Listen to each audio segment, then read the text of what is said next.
केदारनाथ धाम के कपाट आज सुबह 8 बजे शुभ मुहूर्त में विधि विधान के बाद श्रद्धालुओं के लिए खोल दिए गए। कपाट खुलते ही मंदिर परिसर हर हर महादेव और जय बाबा केदार के जय घोषों से गूंज उठा। हजारों श्रद्धालु इस पावन क्षण के साक्षी बने।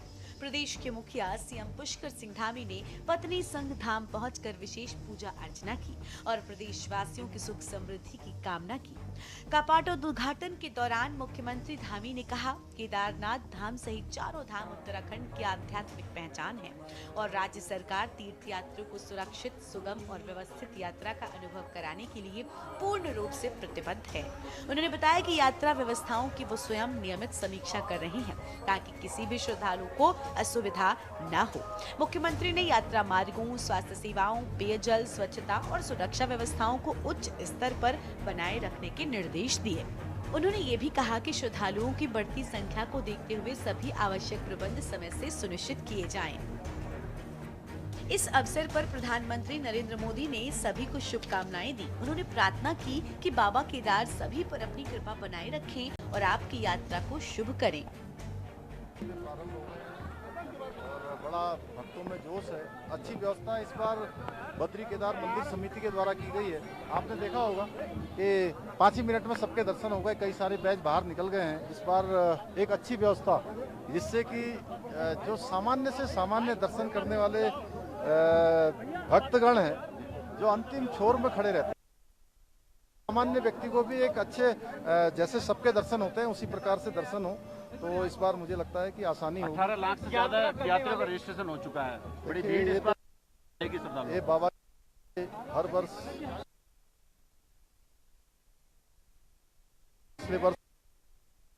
इस वर्ष भी बड़ा रिकॉर्ड बनेगा। के लिए आप कि उनकी भी थोड़ी नैतिक जिम्मेदारी बनती है थोड़ा व्यवस्था बनाने में।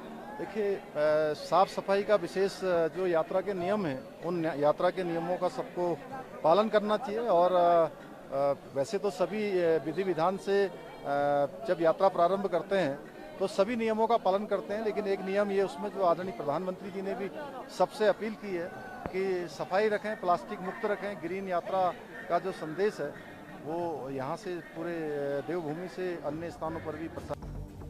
प्रधानमंत्री मोदी ने सोशल मीडिया प्लेटफॉर्म एक्स पर लिखा, केदारनाथ धाम और चार धाम की ये यात्रा हमारी आस्था, एकता और समृद्ध परंपराओं का दिव्य उत्सव है।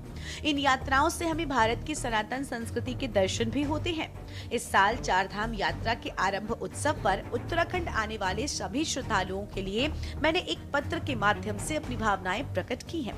मेरी कामना है कि बाबा केदार सभी पर अपनी कृपा बनाए रखें और आपकी यात्रा को शुभ करें। इस दौरान सीएम धामी ने प्रधानमंत्री मोदी का आभार प्रकट करते हुए सोशल मीडिया हैंडल एक्स पर एक पोस्ट में कहा, आदरणीय प्रधानमंत्री जी, देवभूमि उत्तराखंड की पावन धरा पर श्री केदारनाथ धाम के कपाट खुलने के इस शुभ अवसर पर आपके श्रद्धा भाव से भरे संदेश के लिए हार्दिक आभार। चार धाम यात्रा न केवल आस्था का प्रतीक है, बल्कि ये हमारी सनातन संस्कृति, परंपरा और राष्ट्रीय एकता को भी सशक्त बनाती है। आपके मार्गदर्शन और प्रेरणा से हम सभी श्रद्धालुओं के लिए सुरक्षित, व्यवस्थित और दिव्य यात्रा सुनिश्चित करने के लिए प्रतिबद्ध हैं। हम सभी प्रदेशवासी और विश्व भर से आने वाले श्रद्धालु आपके द्वारा दिए गए संकल्पों को आत्मसात कर चार धाम यात्रा 2026 को दिव्य और भव्य बनाएंगे। हर साल लाखों की संख्या में श्रद्धालु दर्शन करने पहुंचते हैं। इसको लेकर परिवहन विभाग ने अपनी तैयारियां पूरी कर ली हैं। कैसे कम बजट में चार धाम यात्रा कर सकते हैं?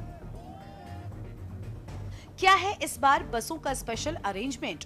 इस बार ऋषिकेश में 100 बसों की तैनाती की गई है, जिसके जरिए चार धाम के लिए रोजाना 30 शटल बस सेवाएं संचालित की जाएंगी। कितनी बसें किस धाम के लिए जाएंगी, इसका निर्धारण मौके पर ही यात्रियों की संख्या के आधार पर किया जाएगा। कुल मिलाकर बसों का संचालन संयुक्त रोटेशन के आधार पर किया जाएगा, जिससे अधिक से अधिक श्रद्धालुओं को परिवहन निगम की सुविधा उपलब्ध कराई जा सके। हरिद्वार से भी चार धाम यात्रा के लिए 20 बसों को तैनात करने का निर्णय लिया गया है। यहां से रोजाना 8 से 10 बसों का संचालन धामों के लिए किया जाएगा। परिवहन विभाग ऋषिकेश और हरिद्वार में बसों के संचालन की समय सारणी भी लगा दी गई है। चार धाम के लिए 100 बसें रिजर्व में भी रखी गई हैं। कुल मिलाकर केदारनाथ धाम में कपाट खुलने का ये पर्व एक बार फिर आस्था, परंपरा और भक्ति का अद्भुत संगम बनकर सामने आया है, जिसने हर श्रद्धालु के मन को आध्यात्मिक ऊर्जा से भर दिया है। स्पेशल डेस्क के न्यूज इंडिया।